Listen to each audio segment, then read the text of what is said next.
Hello, hello, everyone. Welcome. Come on in. We're just gonna wait a few more minutes to allow everyone to settle in before we start. In the meantime, in the chat box, let us know where you're joining us from today. What industries do you represent? We are very excited to have you here today. I see a few more people joining, so we'll just wait a few more seconds. Heather's from Nonprofit. Hi, Lars from Germany. We have Robert from Apparel. Hi, guys. Amazing. Oh, Jennifer's from Beauty. Welcome. Firearms Accessories. Hello from New York. It's a good bunch of people today, a good mix. Another person from Apparel. Hi, Vera. Hello. Okay. Welcome, everyone. We're going to start now. I am Vi. I'll be your host today. I'm the e-commerce marketing expert at Omnisend.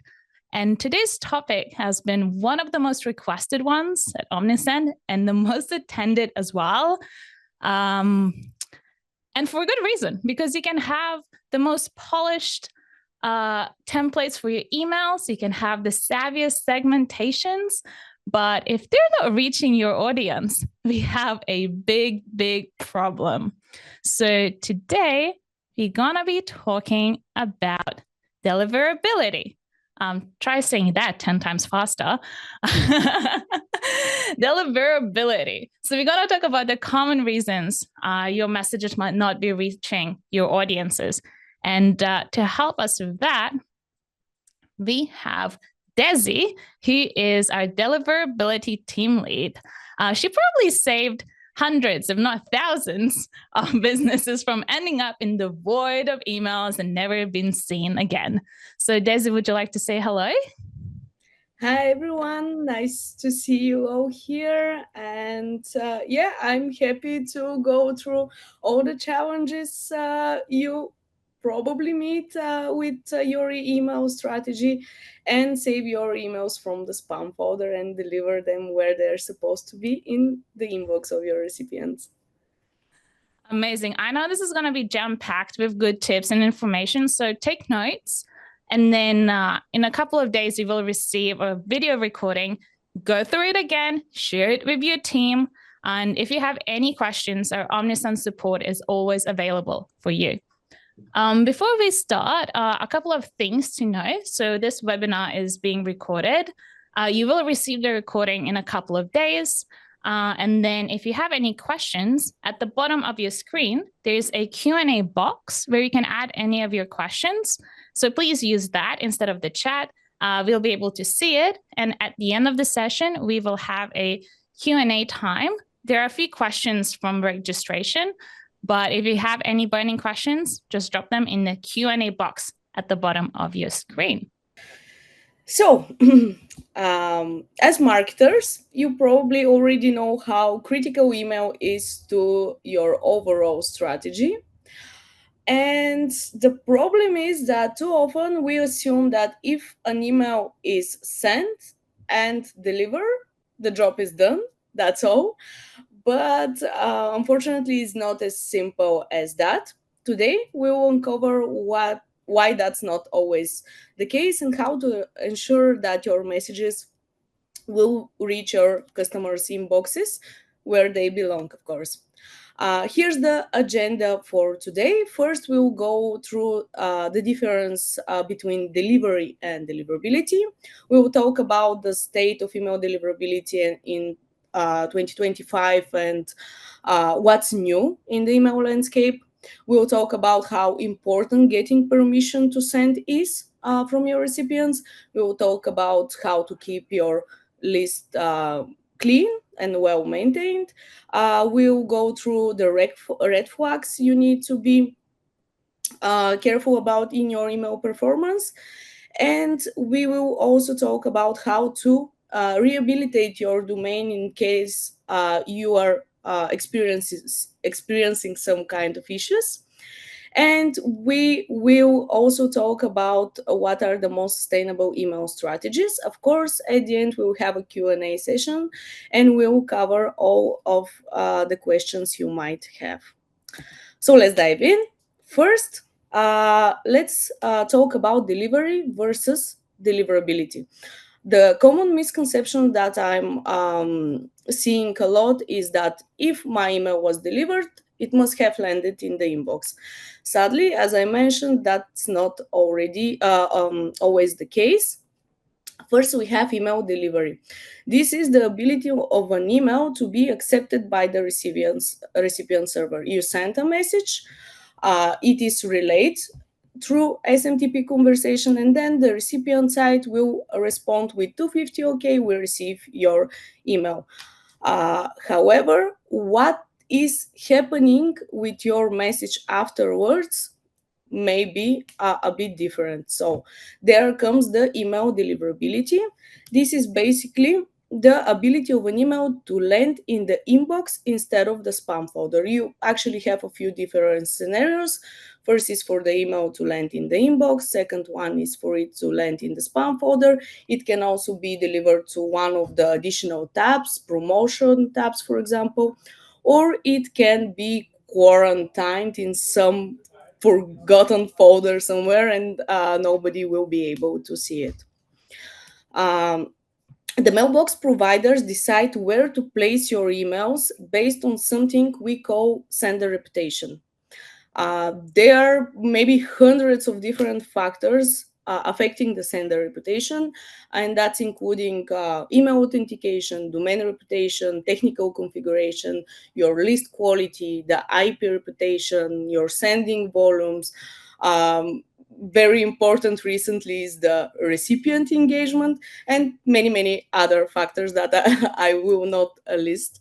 But yeah, most of these hundreds of factors are not even visible for you as senders. They are happening inside an anti-spam algorithm or within in the personal mailbox of your recipients, and the providers do not share that feedback with the senders. We have some limited data like information about opens and clicks, but we do not get everything. And how the providers determine what has value, this is based on the positive and negative signals that they see within the data they receive from you, and it is based mainly on the user's reaction to your messages. And there are positive and negative signals, of course. So from the positive signals, we have opens and clicks that I mentioned are actually shared with the sender. So this is one of the data points senders can use to determine what their deliverability is looking like. But we also have replies. You don't see replies. This is also something that you see. What you don't see is, for example, the categorization. Actions like moving a message from the spam folder, for example, to the inbox, or from the promotion tab to the inbox, is a very strong signal that your recipients are giving to the mailbox provider that they want to receive mails from you, and that they see value in receiving messages and want to continue receiving them. Forwards are also a signal, a positive one, that you as a sender do not see, but the mailbox providers track and have a very a strong impact on your overall sender score or sender reputation. And then there are, of course, the negative signals. Marking as spam is one of the strongest one. Deleting an email without opening is also a very strong signal that unfortunately the senders do not see. And I recently read a report from one of the biggest mailbox providers in Germany that 90% of the emails they deliver in the boxes of their recipients are actually deleted without being opened. So they really rely on this data as well when they assign sender reputation to a particular domain. And of course, a very similar negative signal to the previous one is if the recipient creates filters to automatically delete or archive messages from particular senders or sender once they are received. Uh, and yeah, everything we will discuss today in this presentation will focus on improving exactly this, your email deliverability, and not just the email delivery of the messages you're sending. So let's continue with the state of deliverability in 2025. Desi, In, I'll stop you for a second. I think your camera is off. oh, let me see. Why is that? We would love to see you. Do you see me now? It's turned on for me. Just strange. No. It's all good. You can carry on. We'll try to Open on again. resolve this. Usually that works. Let's see. Hmm. It's all Okay. good. We will try to resolve it. Okay. You can carry on then. Okay, sorry about that, everyone. It's all good. But we can see the slides and we can hear you okay. So it's all Nice. good. Yeah, that's good. Okay. So continuing with the state of email deliverability in 2025. And of course, we will start with engagement based placement because yeah, you will hear me talk about engagement a lot today, so please bear with me, it's really important. If you take out just one thing out of this webinar, that should be how important engagement is for email deliverability. So yeah, email deliverability is constantly evolving. So in 2025, the mailbox providers are becoming more and more focused on how your users are interacting, engaging with your emails as a way to improve the experience of their own users. And that's the factor that has the biggest impact over the inbox placement. The algorithms are designed to observe the behavior of your audience and use this information to decide if this email should be placed in the inbox, if it should be placed in the promotion tab, or it should be placed in the spam folder. What does this mean? It means that the more recipients open and interact with your emails, the more messages will land in the inbox when you send your next campaign. And the opposite, the more people mark your emails as spam, the more likely it is for your next campaign to land in the spam folder for the majority of your audience. Uh, we are continuing with the increasing mailbox providers filtering sophistication. As we already mentioned, everything is evolving: email deliverability, anti-spam filtering, and the algorithms they are using. And thanks to AI enhancement, algorithms are better now at understanding and detecting low value or spammy content. So this means that overly generic or irrelevant emails are more likely to be deprioritized and sent to the spam folder. This means that your emails should always feel like they were written for your exact audience, like ev- your own the audience, the people who subscribe to your emails, and it should be very specific every time. Content that is not corresponding to your brand, to the URLs that are not corresponding to your domain, can be detected as suspicious, and there is a high chance for the email to land in the spam folder. And here, I would like to debunk a myth that is going on for years already, and that is that there are specific words that can trigger spam filters. In 2025, that is no longer the case. Like, you still need to be thoughtful about how you use spammy words in general, but not for the reasons that you might think. It's not really about spam filters punishing senders for using words like free or sale or promotion. If you check your inbox now or at any given moment, you will probably find a lot of examples in your inbox with these exact words. What matters now is how your users will react. What reaction will these words, these phrases will provoke in your recipients. If they like your content, you're good, basically. But if your subject line, for example, is too aggressive or too generic, or you're sending to people who are not expecting at all to hear from you, it will trigger spam complaints. That's the worst case scenario. It's better if they trigger unsubscribes, but yeah, spam complaints and any other negative reactions that will damage your future deliverability. So no, they are not specific words. There is no recommended ratio between image or text or anything like that. What matters the most is how your users will react and how happy they will be with your content, what value they will find in it. And if they are happy, you can use whatever words you want, even if they are spammy as hell, that's fine, it will still work. So the next major change in yeah, sorry, I went a bit ahead with the presentation. Um, the next major change that we observe is the increasing weight on the sending patterns. So what's the most important part here is that consistency is critical. Mailbox providers, they love consistency and they do not like at all any kinds of spikes.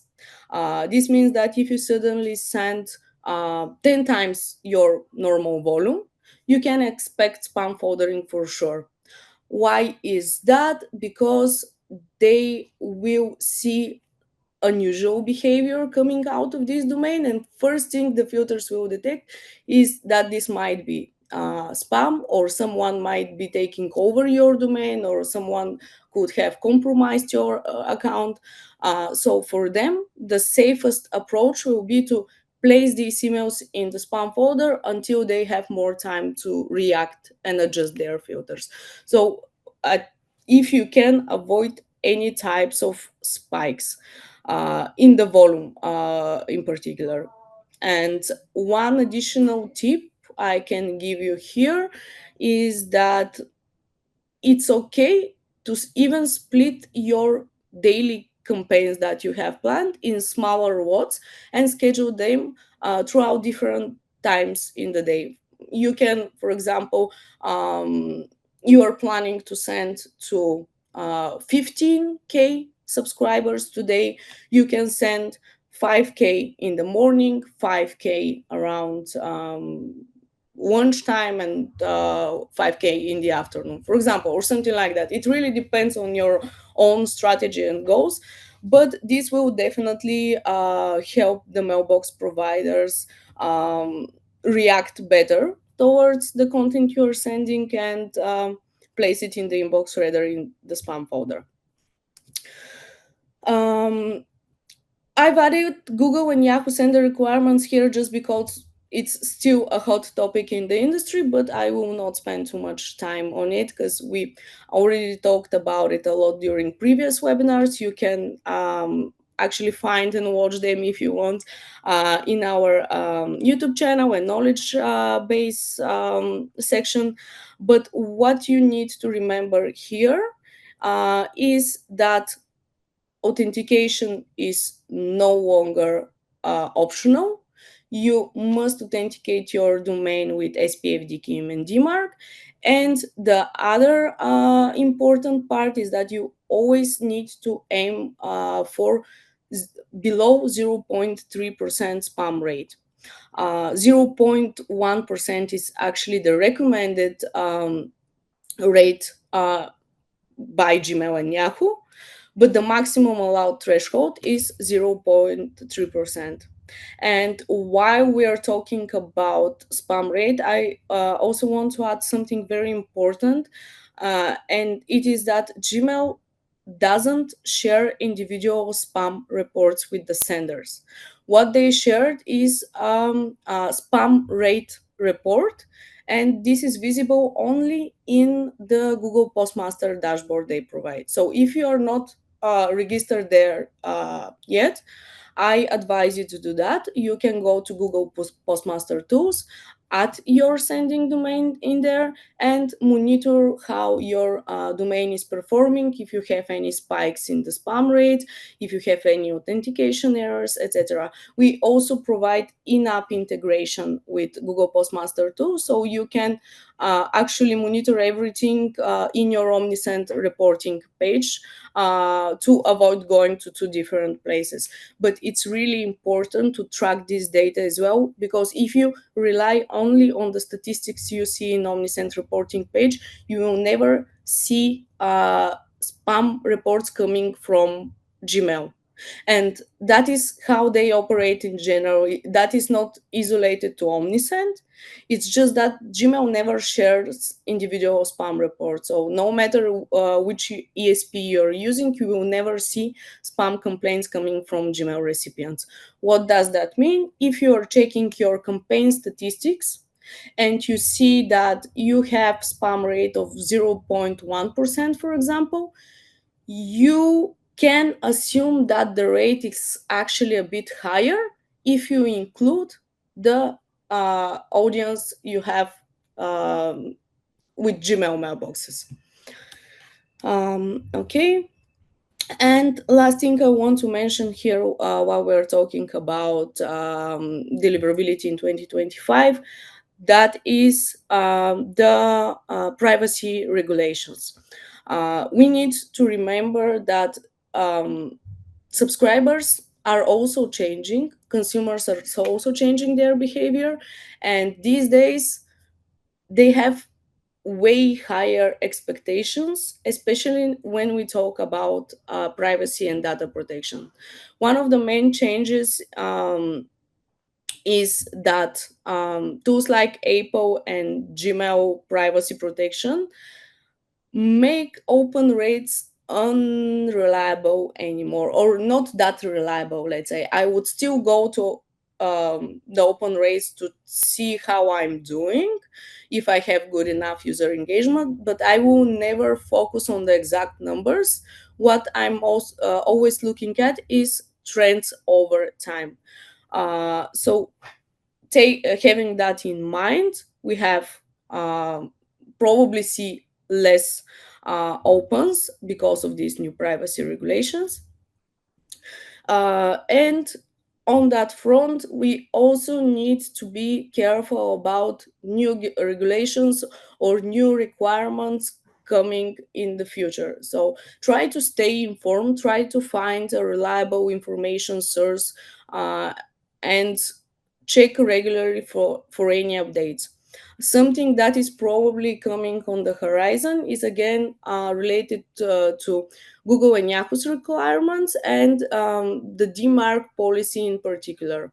Now, Gmail and Yahoo require policy of none as a minimum requirement, but there are a lot of discussions in the industry that this will so change, and they will enforce more strict policies such as quarantine or reject. My advice here will be for you to start reading on the subject and take an informative decision if you prefer your domain to be with a stronger, more secure policy.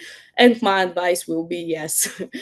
If you need any help with that, you can always reach out to us. We will guide you and give you some tips on how to do that.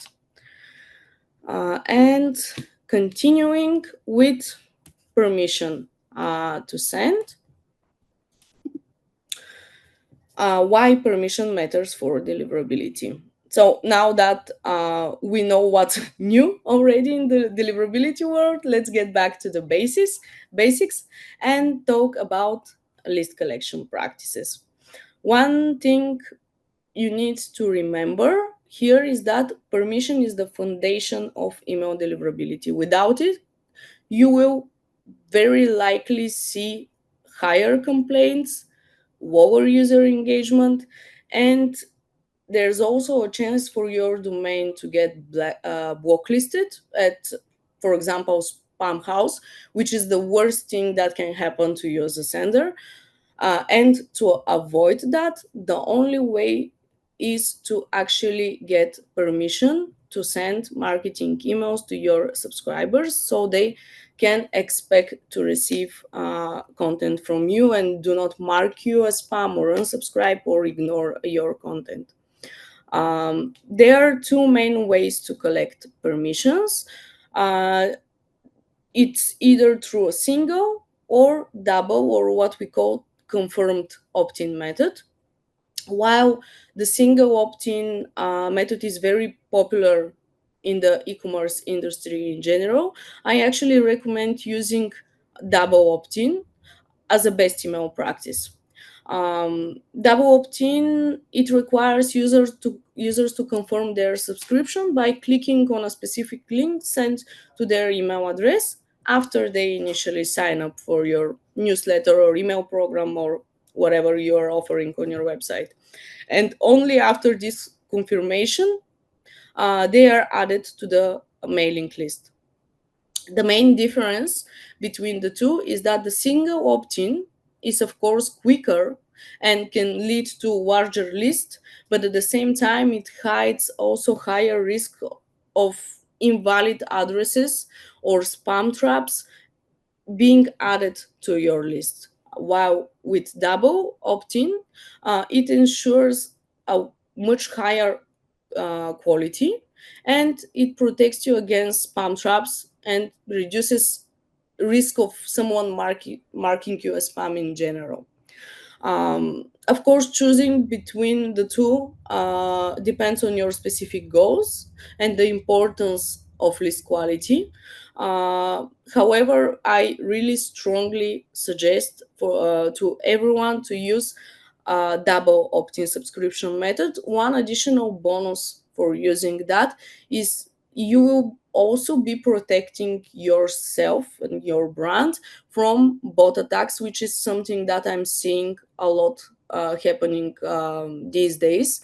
And yeah, no sender wants this to happen to their list. So double opt-in is a great method to protect your form and your website from such subscription attacks. Another very very important part here is to never ever ever use purchased, scraped, rented, or any other kind of third party list that can only damage your sender reputation. Nothing good will come out of this, like I can assure you. And of course, setting proper expectations during sign up is really important. It will be great if you can add one additional message informing the clients what type of emails they are subscribing for, what will be the message frequency, like how often they can expect emails coming from you. You can even add a preference center, especially if you are selling different kinds of products, and ask the clients what exact products or what content they are most interested in, so you can send them only this type of content.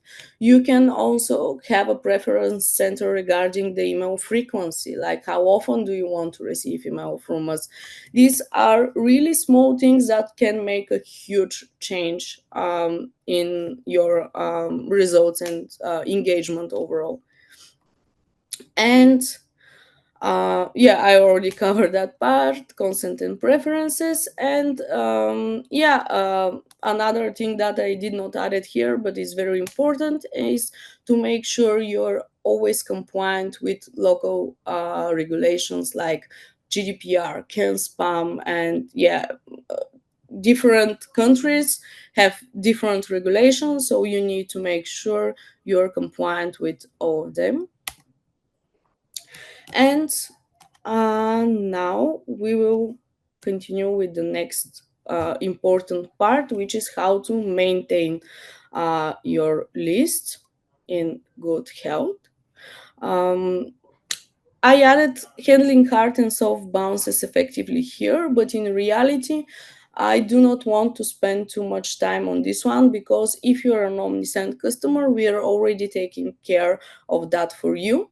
We are automatically unsubscribing the hard bounces, which we are sure are invalid addresses and won't be able to receive emails from you. And regarding the soft bounces, we will be retrying to send them because usually these are due to temporary errors happening on the recipient side, and it doesn't mean that the next email you send to this specific recipient won't be successfully accepted. What I want to talk more about here, though, is segmentation and based on user engagement and re-engagement campaigns, like what is the best way to do them, how to do them most effectively. Sorry. um, you may hear from a lot of experts in the industry that it is crucial to send to your most engaged audience to keep good email deliverability. However, if you do that constantly, you're risking to achieve two things. First, to overwhelm your most engaged audience with too many emails. And the second thing is for the ones that are not engaged and you never send to them to basically forget about you. And this way, of course, you're losing revenue. So this is for me not a winning strategy. The best approach, in my opinion, will be to either mix engaged with unengaged contacts in each campaign, while you try to always keep the ratio in favor of the engaged audience. And the other possible way is to balance active and inactive contacts by using specific segments and frequencies. And here I want to give you an example that you can actually apply right away with your own audience. And that will be to separate your list in 4 different segments. So the first one, I will call it most active segment. It can contain the contacts who recently showed signs of engagement with clicks, maybe opens as well, if you prefer. Usually, I recommend to include contacts who demonstrated positive engagement in the last 3 months. That will be for the most active segment. So, most active segments, contacts who showed engagement in the last 3 months. If there are additional metrics, like, for example, web visits, purchases, account logins, um, or whatever you have as a data point that you can use that as well. It will be great. And what is specific for this segment is that it should receive every single campaign that you are planning in your schedule. So in the most active segment can receive every single campaign you are planning. Then the second one is the less active segment.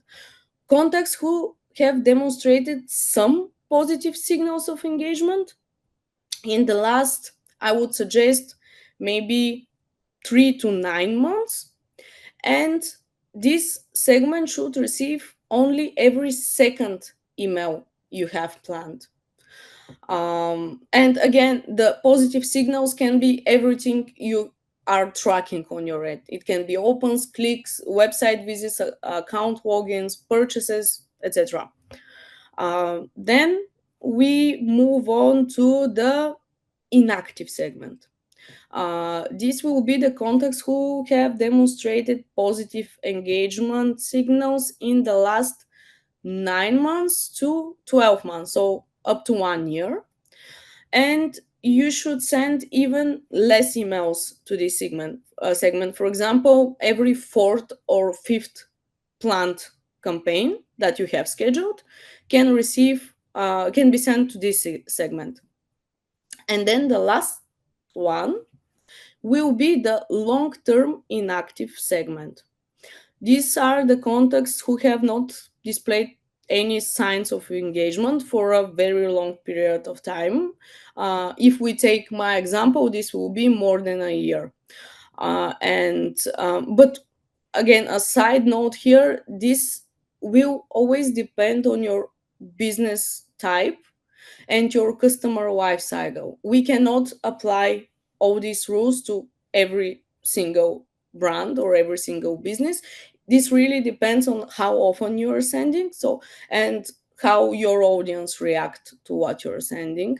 But the examples I'm sharing now are valid, let's say, for most of the e-commerce brands I've worked with. So yeah, to get back to the long-term inactive segment, these are contacts who have not displayed interest in the last year. And in my opinion, this should be the segment you're using for a re-engagement campaign. And what I'm suggesting is a re-engagement workflow. It can be automated with 3 consecutive emails. First email will be, let's say, we have missed you. Here is, for example, 10% discount code. And you send that first email to this long-term inactive segment. Then, after 1 month, you can schedule a second email to be sent to this audience or to the people who have not reacted to the first email. And you can say something like, we noticed that you have not visited us or purchased from us. Would you mind completing this survey?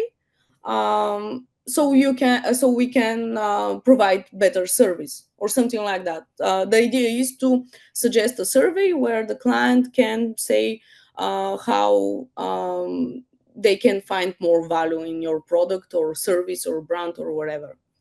And 1 month after this email, so 2 months after the initial one, you can send a third email that is asking the clients to confirm if they still consent to receive emails from you. And if you have people who never react to the 2 previous emails and do not click on this link, these clients for me must be removed from your list. This is what we call sunset policy. We are sunsetting the people who are no longer interested in your email program. And that's a good thing. Like, I know that some marketers do not want to hear about removing subscribers from their list because this is an asset. But at the same time, if you keep such addresses for too long in your list, and if you are overwhelming them with emails that they do not want to receive, you're risking them to mark you as spam. And this will damage your sender reputation for sure. And we know already how important user engagement is for the inbox placement. That's basically the most important thing you need to think about. Yeah, and what else we have? Yeah, monitoring engagement trends. Um, as I mentioned, exact numbers are no longer as relevant as they were, talking about opens and clicks here, because on one hand you have Apple and Google privacy protection policies that do not display some opens and clicks, but on the other hand you have what we call bot opens and clicks, or not non-human interactions. These are the anti-spam filters and algorithms that are displaying the email, like reading the email and clicking on the links, scanning the messages before they decide if they want to place this message in the inbox or in the spam folder. And this will trigger an open or a click event for you as a sender, but it doesn't necessarily mean that the email is indeed opened or clicked.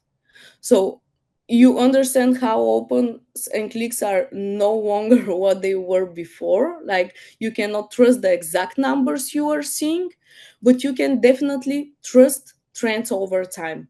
And that's very important. It's important to monitor how these metrics are going over time. And if you see a significant drop in open or click or whatever metric, then you need to investigate immediately what's going on. Okay, and now it comes the fun part, the red flags in email performances. I'll start, of course, with the high spam complaints rate. Spam complaints are basically a signal directly from your recipients telling, again, directly to the mailbox providers, that they don't want to receive emails from you anymore. And if enough recipients mark your emails as spam, it tells the mailbox providers that you are sending unwanted content. You have unclear or missing, for example, opt-in process on your website, or there is a poor user experience happening somewhere during the customer lifecycle. And all of these can heavily impact your deliverability and your inbox placement as a consequence. Um, you should aim to keep, like in the slides I provided, 0.1% as a recommendation. And again, I will mention that the maximum allowed threshold is 0.3%, but you need to stay below that at all times, because if you reach that, you're already in trouble. And yeah, I know it sounds tiny, but it's indeed what works. And if you want to maintain consistent inbox placement, you should aim for that number. Next one is low open rates. Here I provided as an example below 10%, as I assume most of you are in the e-commerce business, and 10% is an extremely low open rate if you are in that industry. So even 50%, I would say, but the bare minimum for me is 10%. As I mentioned, it's open is not that reliable anymore, but it continues to be useful way to guess inbox placement. Um, if you see open rates trending downwards, or if they fall off a cliff, for example, very rapidly, you have to figure out if this is a deliverability issue, or it's simply a problem with segmentation or content. A great way to figure this out will be by comparing open rates across mailbox providers instead of just at the aggregate level. And here, I can advise you to go to our new reporting, go to the deliverability tab, scroll down to the bottom, and you will see a breakdown of your statistics per recipient destination. And this is something what I love about our new reporting. It's really great. It saves a lot of troubleshooting time, and you can easily spot in there if you have an issue with a specific provider. For example, if you see that your open rate with Yahoo, Microsoft, Comcast, for example, is above 30-40%, but with Gmail you are below 15%, for example, then you will know for sure that you have a problem with Gmail.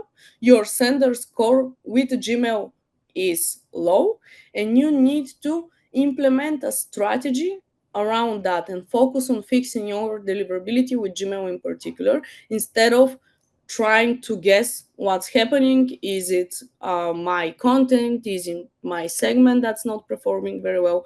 It's really easy to spot issues in there. Yeah, let's continue with the next one, and that's the high bounce rate. Um, as I mentioned earlier, there are two types of bounces: hard bounces that are permanent failures, like non existing email addresses, for example, and soft bounces. They There can be a lot of stuff going on there. For the sake of the red flags explanation, I will mention reputation based blocks, or authentication issues, for example. So if you have authentication issues, if you have problems with your domain reputation, you might experience soft bounces as well. What uh, does it mean when you have high bounces? First of all, poor list hygiene, especially if we're talking about hard bounces. They come often from sending to outdated or invalid addresses. So the more of these you send, the more harmful it becomes for your sender reputation over time. That's why it's really important, as I mentioned before, to maintain your list clean, to sunset inactive recipients, and to have good list collection practices in general. The lack of email authentication can be something that causes bounces these days. The good thing is that if you're with Omnisend, we enforce authenticating fully your domain. So we will not allow you to send if you are not correctly authenticated, or we will prompt you to choose a shared domain that we make sure is also fully authenticated. Although I do not recommend this at all, the best practice for best deliverability possible is to have your own sending domain that is fully authenticated and is following best practices. And I mentioned reputation based bounces. That started to happen a lot after the Gmail and Yahoo requirements were enforced last year. We started seeing bounces coming from domains that are blocklisted at those destinations, and the error code that we receive, the error message says directly that due to high spam complaints or due to bad domain reputation of this domain, this message is being rejected. um, and here I would advise you to aim for not more than 2-3%, let's say, hard bounces happening for your audience, and soft bounces should not exceed 2% at all times. If you see a lot of delivery failures happening with your campaigns, I advise you to reach out to our support team or to your success manager, so we can investigate and see what is happening with your audience. Like, do you have reputation based issues? Do you have some kind of authentication issues, some technical error happening? Yeah, that will be very specific for the use case, but it's really important for you to reach out to us in time so we can troubleshoot and help you resolve the issue. Next one will be, of course, increasing unsubscribes. um, a spike in the unsubscribe is usually your audience way to say, this isn't working for me anymore, I don't want to receive this content no more. And it can be due to irrelevant content, for example, or um, overly ambitious, let's call them, sending frequencies, or sometimes unmet expectations for some of the recipients.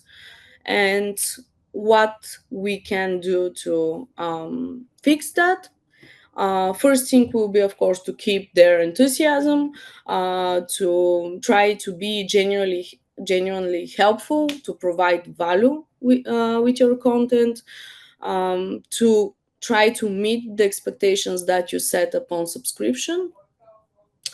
And yeah, just make sure you're not sending overly generic content. It's something that is tailored to their exact needs.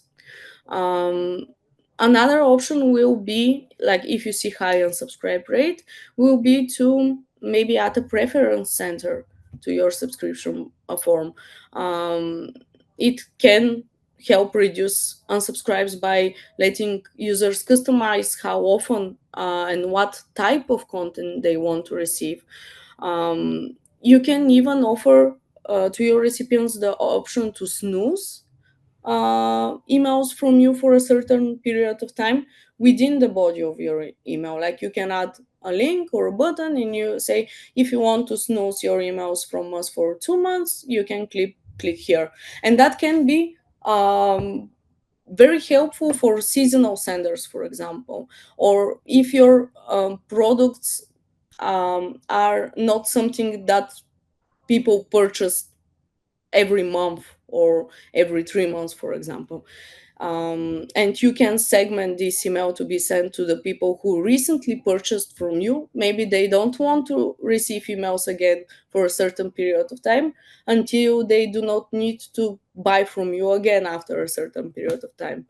It will be a matter of testing, and it will be different strategy for every kind of business depending on your customer life cycle. But still, it's something I would advise you to look into. Yeah, next to signals, of course, low revenue. If you see a drop in the revenue, my advice will be again to look into the content and what you're sending. Is this content bringing value? And you try to do something new to drive more sales. And signs of spam folder placement, that's um, a really interesting one. Um, what you need to keep in mind here is that people cannot open or mark your emails as spam if the emails are already sitting in the spam folder. So if you're constantly sitting at 0.00% spam rate, it's likely that this is a more of a bad sign than a good one, especially if your open rate is also low. If you notice such metrics, my recommendation will be to review again the open rates uh, per provider and look for clues into whether it's time to celebrate the low spam rate or to investigate more. If you have a spam foldering issue with specific provider, that will be very easy to spot in the breakdown in the reporting page. So let's continue now with. Desi, I will jump in because we only have about 10 minutes left. Oh, I'm sorry. Maybe we can go through the main points that would be something actionable that we could all do today after the webinar to help with all the points. Okay, so actionable.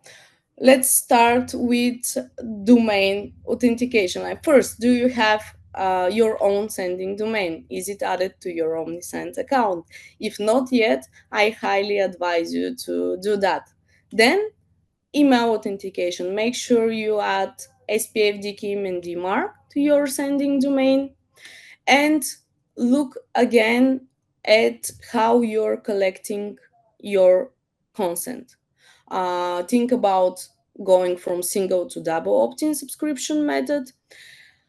And I would highly suggest to use segmentation to split your audience based on user engagement. The four segments I suggested above, highly active are like moderately active contacts, less active, and unengaged contacts, and schedule your campaigns based on the data you will receive from these segments.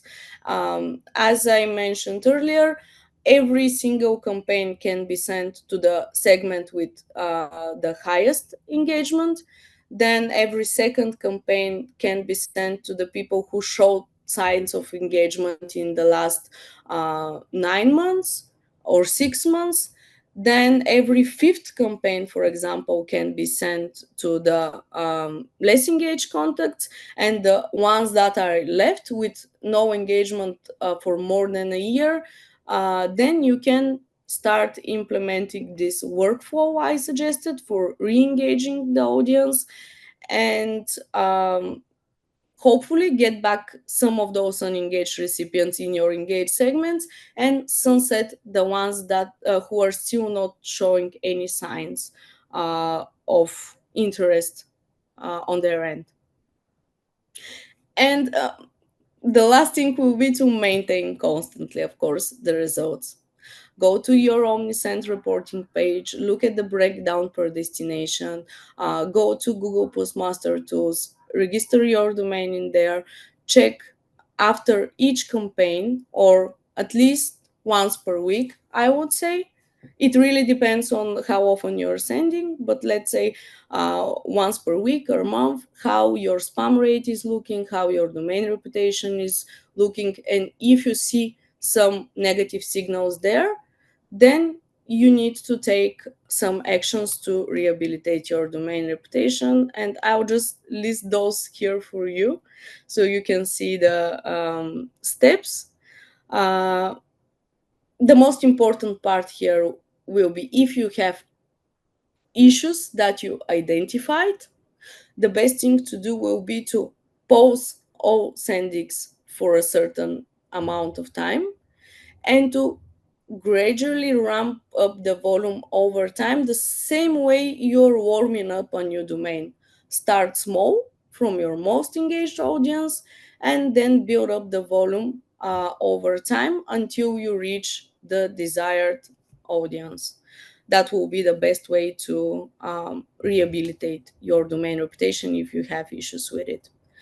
And for sustainable email strategy, it will cover basically everything we talked about so far, plus something very important: test your hypothesis. Always, like, A/B test everything you can think of, your subject lines, your contents, your segments, and use the strategy that works for you the best. Because in deliverability, the answer to all question is it depends. It really depends on your own needs and your business type. And we're done. Amazing. Amazing. Sorry Thank for you the so much, Desi. I know I Seriously, talk a lot. Yeah. yeah, that was really great. That was really great. I do have one question that I'd like us to cover, and that's the one after this one. It's about a lot of customers at Omnisend. They have global businesses, and most either sell to US or Europe or both, and across the globe. So any final notes on how to approach this? Is there a difference when dealing with different audience in different geolocations? Where do you stand on that? Um, main stand is that if you're following best practices, you should be fine in most of the cases. But to cover the main difference is that in Europe, there are way more smaller local providers, and each one of them have different, let's say, requirements or different limits in terms of how many emails they can accept per minute, or they have their own sending scores that they're assigning to a specific sender. For example, you as a sender can have very high results with the local German provider GMX, but another German provider that is web.de may assign a different reputation to you based on what they're seeing with their own audience. And this means that it might be a bit more complicated to troubleshoot issues, deliverability issues in Europe, just because they're way more smaller local providers with their own regulations. But to be honest, from what I'm observing, most people are sending anyway to Gmail, Hotmail, Microsoft, and these other big global destinations. that all have the same rules. So it will be rare when you have to troubleshoot an issue with specific smaller provider. And of course, there's difference in terms of regulations. For example, in Germany, it is mandatory to send only to uh, opt-in subscribers. I know that's a requirement everywhere, but in Germany, that's really enforced, and you can actually have problems or fines if you are sending to people who did not give explicit and provable consent to receive emails from you. And in the US, let's say it's a bit more different, because with canned spam, you can also send to people who showed legitimate interest to your emails, not necessarily explicit double opt-in consent like it is in Germany. So this would be the two main differences. Hope this answers Amazing. the question. Well, the answer is always pay attention. Where are you sending the emails to? Always double check. Yes. Fantastic. What I really liked when you were talking about everything is it's always coming back to knowing your customer. So even if like the spam filters and everything, know your customer, know your audience, know who you're talking to, and you're already halfway there. And also consistency.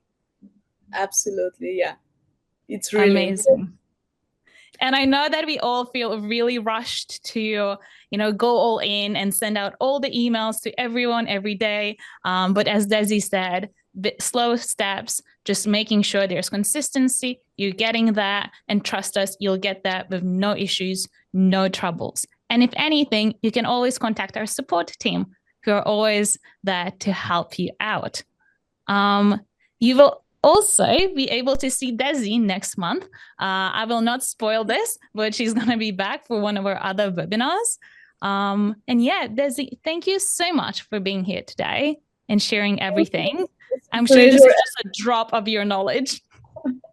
Yeah, I can talk for hours, as you can see. Hope it wasn't too boring. And yeah, hopefully next time you will be actually able to see me with no camera issue. Yeah, I'm looking forward to that one too.